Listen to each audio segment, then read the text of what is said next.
दोस्तों, हर साल calendar year के शुरुआत में जनवरी के पहले हफ्ते में रिज़र्व बैंक ऑफ इंडिया एक लिस्ट जारी करता है।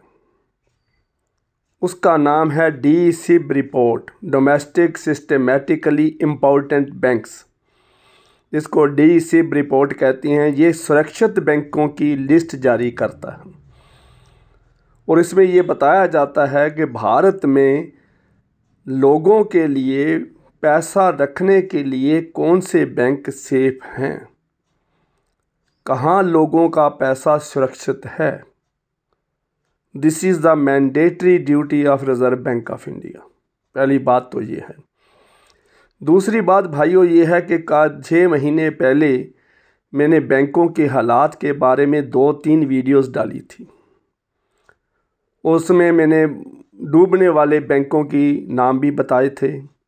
उसमें मैंने ये भी बताया था कौन से बैंक में पैसा सुरक्षित है, और दूसरी वीडियो में लोगों की डिमांड पर, व्यूअर्स की डिमांड पर बनाई थी 7 places where your money is safe. 7 वो स्कीम्स हैं जहां पैसा लगाना ठीक है। तो आज हम चर्चा करेंगे रिज़र्व बैंक ऑफ इंडिया की 5 जनवरी की जो रिपोर्ट जारी हुई है, और आज उसके ऊपर चर्चा हम कर रहे हैं, वो भी व्यूअर्स और सब्सक्राइबर्स की डिमांड पर, क्योंकि अरोड़ा सॉल्यूशन चैनल बैंकिंग का चैनल है और मेरे पास ईमेल्स और कमेंट्स आ गए हैं कि आपने डी-सिब रिपोर्ट के बारे में अपने व्यूज़ बताएं, अपना ओपिनियन दें, और जो बैंकों के नाम उन्होंने बताए हैं कि ये सेफ़ हैं, क्या वो सचमुच सेफ़ हैं। रिज़र्व बैंक तो एक मैंडेटरी ड्यूटी दे रहा है, उसने अपनी ड्यूटी दे दी है, और उसके बाद अगर हम पैसा जमा करवा दें तो हमारी क्या सेफ्टी है। पहला क्वेश्चन तो ये उन्होंने पूछा है। दूसरा क्वेश्चन ये पूछा है, क्या जो बैंकों के नाम लिस्ट में नहीं हैं, क्या वो डूब जाएंगे, डूबने वाले हैं या अनसेफ हैं। तीसरा क्वेश्चन ये है कि क्या हम वहाँ से पैसा निकलवा के सेफ बैंकों में रिज़र्व बैंक की लिस्ट में जिनका नाम है वहाँ रख दें। चौथा क्वेश्चन जो पूछा, क्या इंडियन बैंकिंग इंडस्ट्री ख़त्म होने वाली है, डूबने वाली है, बदनाम होने वाली है। पांचवा ये है, क्या हमारा पैसा बैंकिंग इंडस्ट्री में रिस्क में है या नहीं है। तो क्वेश्चन बहुत टफ हैं, तो सभी का जवाब मैं इन पांचों क्वेश्चन का जवाब दूंगा, क्योंकि मेरी ड्यूटी है। ये अरोड़ा सॉल्यूशन चैनल बैंकिंग का चैनल है। आप लोगों ने बहुत प्यार दिया है। 12 मिलियन से व्यूअर्स मेरे क्रॉस कर चुके हैं और 850 से ऊपर वीडियोस में डाल चुका हूँ। तो आज मेरी ये ड्यूटी, मॉरल ड्यूटी बनती है कि मैं इसके ऊपर चर्चा करूँ। देखिए, पहली बात तो ये है कि गवर्नमेंट के पास कुछ पैरामीटर होते हैं। उस पैरामीटर के आधार पर वो बैंकों का टेस्ट करता है। जैसे साल में 2 बार रिज़र्व बैंक ऑफ इंडिया एक स्ट्रेस टेस्ट रिपोर्ट तैयार करता है। साल में 2 बार होती है। कौन कौन से बैंक की क्या पोजीशन है, अंदर से क्या हालत है, उसका एक स्ट्रेस टेस्ट होता है। जैसे हार्ट के मरीज का स्ट्रेस टेस्ट करता है, टीएमटी लेता है या इको करता है, किसी तरह के स्ट्रेस दौड़ लगा के उसको भगा के देखता है तो उसके हार्ट पे कितनी पंपिंग होती है, क्या उसकी हार्ट बीट होती है, इसके लिए स्ट्रेस टेस्ट होता है। इसी तरह बैंकों का भी स्ट्रेस टेस्ट है। उसकी कितनी लायबिलिटी है, कितना लोन एनपीए बनने वाला है, कितना डिपॉजिट उसके पास आने वाला है, कितनी उसकी इंस्टॉलमेंट रुकने वाली हैं। तो सारा एंगल से उसका देखा जाता है। एडिक्वेसी रेशियो कितनी है, कैपिटल एडिक्वेसी कार उसकी कितनी है। तो सारा कुछ देखने के बाद, कई रेशियो निकालने के बाद स्ट्रेस टेस्ट में कौन कौन से बैंक पास हैं या फेल हैं, उनसे हमारे को बैंकों की सेफ्टी का पता चलता है। जो डोमेस्टिक सिस्टमेटिक इम्पोर्टेंट बैंक की लिस्ट है, ये भी एक तरह का पैरामीटर, 5 पैरामीटर के टेस्ट लेकर उन बैंकों की सूची तैयार की जाती है। तो 5 जनवरी वाली सूची में सिर्फ 3 बैंकों के नाम है जो मैं आपको दिखा रहा हूँ। काफ़ी जो मेरे पास फैक्स मैसेज है वो काफ़ी मध्यम है, काफ़ी डिम है, लेकिन मैं आपको नाम बोल के भी बता देता हूँ। सबसे पहले नाम जो सेफ बैंकों में इंडिया में है, नेशनलाइज्ड बैंक्स में जिनका नाम है वो है स्टेट बैंक ऑफ इंडिया। भारतीय स्टेट बैंक का नाम आ गया है पहले नंबर पर, जो सबसे बड़ा बैंक है देश का, जिसकी 21,000 ब्रांचेज हैं, 42 करोड़ कस्टमर्स हैं, उसका नाम नंबर 1 पर है। नंबर 2 पे है HDFC बैंक, प्राइवेट बैंक है, और तीसरा भी प्राइवेट बैंक है, उसका नाम है ICICI बैंक। ये 2 प्राइवेट बैंक हैं और एक सरकारी बैंक जो है, बड़ा बैंक जो है, जिसको बड़ा बैंक भी कहते हैं, भारत का बड़ा बैंक, पूरी दुनिया का बड़ा बैंक है। कई एंगल्स में नंबर ऑफ़ स्टाफ के हिसाब से, नंबर ऑफ़ ब्रांचेस के हिसाब से largest bank of the world है। तो उस हिसाब से ये बड़ा बैंक है। तो अब इसका मतलब ये नहीं लेना चाहिए कि ये डूबेंगे नहीं। देखिए, मैं आपको क्लियर कर दूं, रिज़र्व बैंक की रिपोर्ट आने के बाद ये मत सोच लेना कि इसके अंदर कितना मर्जी पैसा रख लो, जो मर्जी कर लो, ब्लाइंडली रख लो, जैसे मर्जी रिज़र्व बैंक ऑफ इंडिया ये कह रहा है तो उसकी जिम्मेवारी है। भाई ये ध्यान में रखना, रिज़र्व बैंक ऑफ इंडिया की रिपोर्ट देने के बाद भी जिम्मेवारी गवर्नमेंट ऑफ इंडिया की है। 5 लाख रुपए का इंश्योरेंस है, DICGC जो गारंटी देती है वही है। इसका मतलब ये नहीं कि ये डूब नहीं सकते। आज उनकी हालत ठीक है, कल क्या होगा ये नहीं पता, इसलिए इसको सेफ बैंकों की लिस्ट में है। लेकिन इतना विश्वास माना जा सकता है कि जिसका टेस्ट हो चुका है, जिसने सारा स्ट्रेस टेस्ट पास कर लिया है, इसका मतलब उसकी अंदर की हालत ठीक है, उसके ऊपर विश्वास किया जा सकता है। और दूसरी तरफ हम आए तो इसका मतलब ये भी नहीं है कि जिनका नाम इस लिस्ट में नहीं है वो डूब जाएंगे। मैं नहीं कहता। जिस बैंकों का नाम इस लिस्ट में नहीं है वो बैंक भी बहुत अच्छा काम कर रहे हैं। उनकी पोजीशन भी कई पैरामीटर के हिसाब से, कई एंगल्स से अच्छी है। कस्टमर सर्विस के एंगल से अच्छी है, डिपॉजिट रेशियो के हिसाब से अच्छी है, एडवांसेस में पोजीशन अच्छी है, उनके जो एसेट लायबिलिटी की जो पोजीशन है, रेशियो है, वो बहुत अच्छी है। तो लेकिन हमारे पास जो टेस्ट में पास होके बच्चा आया है, जो टेस्ट में पास बच्चा है, पास तो पास ही होता है, ये तो आपका पता है। फेल फेल ही होता है, कितना भी इंटेलिजेंट हो, अगर फेल है तो वो उसको फेल ही कहेंगे। इसलिए 3 बैंक जो उन्होंने बताए हैं उनके ऊपर ट्रस्टेड बैंक्स हैं, उनके ऊपर विश्वास किया जा सकता है और अपना पैसा सेफ समझ के चला जा सकता है। तो इसका मतलब मैंने 3 क्वेश्चन का जवाब दे दिया है।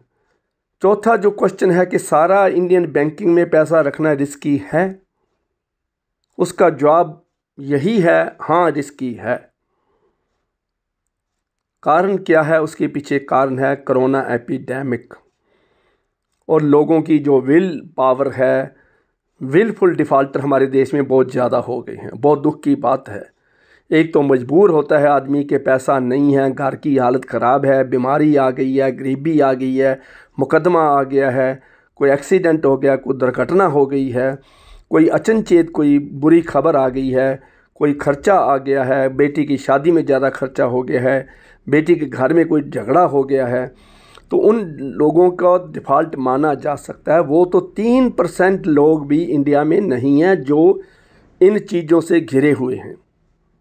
जो 97% डिफ़ॉल्टर हैं वो विलफुल डिफ़ॉल्टर हैं, जिनके पास पैसा है, हालत अच्छी है, कार है, कोठी है, बच्चे कमा रहे हैं, वेल सेटल्ड है, ज़मीन है, कृषि है, खेती बाड़ी है, लेकिन वो भरते नहीं है पैसा, क्योंकि उनको बैंकों की कमज़ोरी का पता चल गया है कि बैंक कमज़ोर हैं।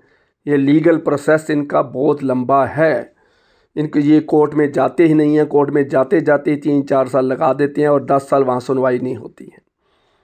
फिर वो अपील कर देती हैं, फिर वो लोक अदालत में चले जाते हैं, फिर वो बैंक में कंप्रोमाइज़ करने आ जाते हैं। तो कई तरह के हथकंडे आजमाते हैं, इसलिए हमारे बैंकिंग इंडस्ट्री रिस्की हो गई है। आजकल ये भी ट्रेंड चला हुआ है, जो भी इलेक्शन में खड़ा होता है लीडर वोटों के लिए, तो उस स्टेट का चीफ मिनिस्टर क्या अनाउंस कर देता है, मैं कर्जा माफ़ कर दूंगा। सबसे आसान काम उनके लिए यही है, कर्जा माफ़ कर दूंगा, कृषि का कर्जा माफ़ कर दूंगा। तो खेती बाड़ी वाले जो किसानों को क्रॉप लोन दिया जाता था, फार्मर्स को जो उनकी हेल्प के लिए लिमिट बनाई जाती थी, टर्म लोन दिया जाता था, वो सारे के सारे डूब रहे हैं। अच्छे अच्छे पेमेंट मास्टर जो अच्छी टाइम पर किस्त भरने वाले लोग भी अब किस्त भरने नहीं आते हैं। और दूसरी बात रही कोरोना की महामारी ने कितने लाखों लोग हमारे बेरोज़गार हो चुके हैं, कितने करोड़ों लोग ऐसे हैं जिनका धंधा चौपट हो चुका है, कितने करोड़ लोग ऐसे हैं जिनकी इनकम बहुत नीचे आ चुकी है, जिनका प्रॉफिट बहुत कम रह गया। बिजनेस वो कर रहे हैं, दुकान पे वो बैठे हैं, फैक्ट्री वो चला रहे हैं, बहुत चौपट हो गया। हमारी रियल एस्टेट इंडस्ट्री जिन्होंने फ्लैट बनाए थे, बिल्डिंग्स बने खड़ी कर दी थी, वो बिकने वाले नाम नहीं ले रहे हैं। तो इसी तरह हर तरह की इंडस्ट्री, किसी इंडस्ट्री का नाम है, सभी का नाम लूँगा तो वीडियो लंबी हो जाती है। सभी तरह की इंडस्ट्री को, सभी तरह के व्यापार को, सभी तरह के ट्रेड को धक्का लगा है, किसी भी तरह का व्यापार हो। तो इसलिए उसमें बेरोज़गारी आई है और नुकसान हुआ है बिज़नेस में।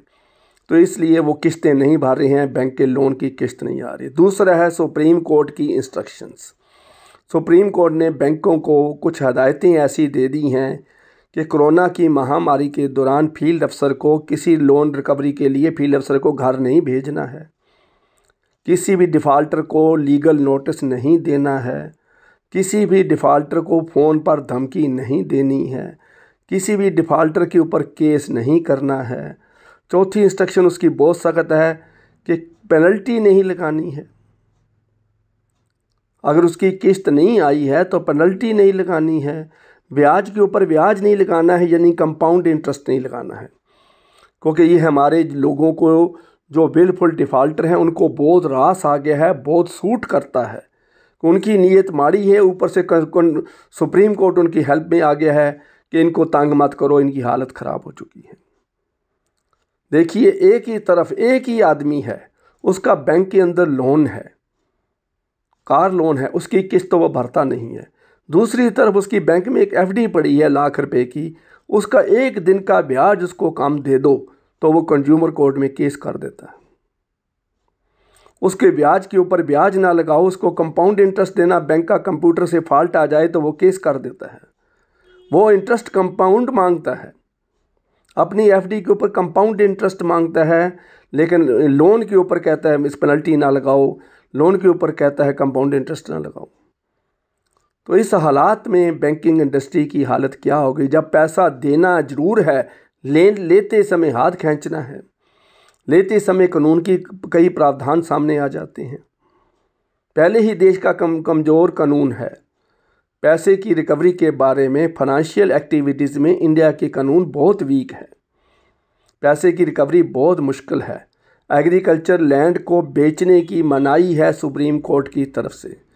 बैंक के ऐसे ऐसे मुकदमे हैं जिसमें बैंक केस जीत चुका है, डिक्री बैंक में पड़ी हुई है, लेकिन एग्रीकल्चर लैंड को सेल नहीं कर सकता।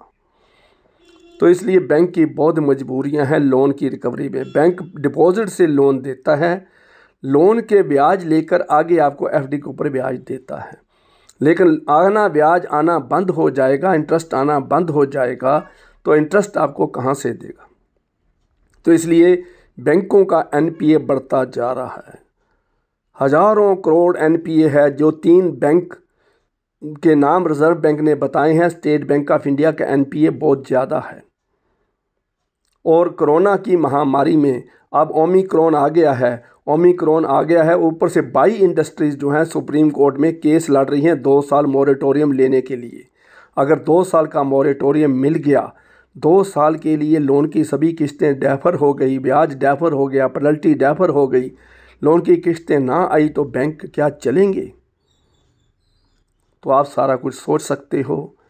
तो मेरा इशारा आप समझ चुके हो। तो सभी मेरे दोस्तों भाइयों, जितने भी बैंक के लोनी हैं, बारोवर्स हैं, वो समय पर किस्त भरा करो। कोरोना आ गया है तो इसका मतलब ये नहीं कि बैंक की किस्त नहीं भरनी है। लोन की किस्त भरेगा तभी बैंक तरक्की करेगा और तभी देश तरक्की करेगा।